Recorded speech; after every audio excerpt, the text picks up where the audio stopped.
Bienvenue sur Noir Célèbre, le podcast qui met en lumière les figures et les histoires noires qui ont marqué l'histoire.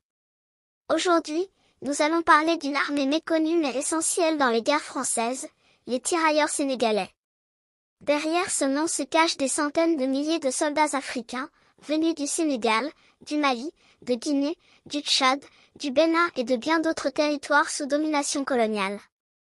Engagés de force ou volontaires, ils ont combattu pour la France dans les guerres les plus sanglantes du XXe siècle. Malgré leur courage, ils ont souvent été oubliés, discriminés et maltraités, même après leur service. Mais leur histoire doit être racontée.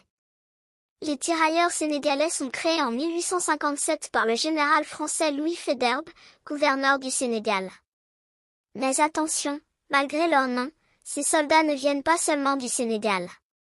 La France coloniale recrute en réalité dans toute l'Afrique de l'Ouest, jusqu'au Soudan et au Cameroun. Au départ, ils sont utilisés pour les conquêtes coloniales françaises en Afrique. Ils sont envoyés, en Indochine, actuel Vietnam, pour réprimer les révoltes. À Madagascar pour mater les résistances locales. Dans les colonies du Maghreb pour renforcer l'armée française.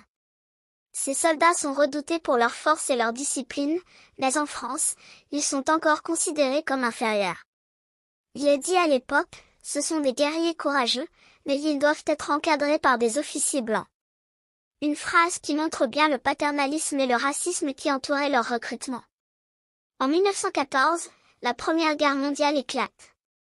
La France a besoin d'hommes, et les tirailleurs sénégalais sont envoyés en masse sur le front européen. Recrutés de force ou attirés par la promesse de la citoyenneté française, ils découvrent un monde de feu et de boue dans les tranchées françaises. Sur le champ de bataille, ils impressionnent. Leur résistance au froid et à la fatigue est admirée, même si les conditions sont terribles. Ils chargent avec un courage fou dans les assauts meurtriers contre l'Allemagne. Leur réputation devient légendaire, notamment lors de la bataille de Verdun. Mais derrière les médailles, le racisme persiste. Les tirailleurs sont souvent envoyés en première ligne, sacrifiés avant les soldats blancs.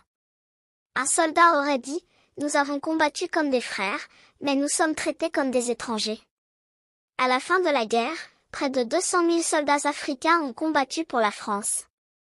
30 000 ne reviendront jamais. Et pour les survivants?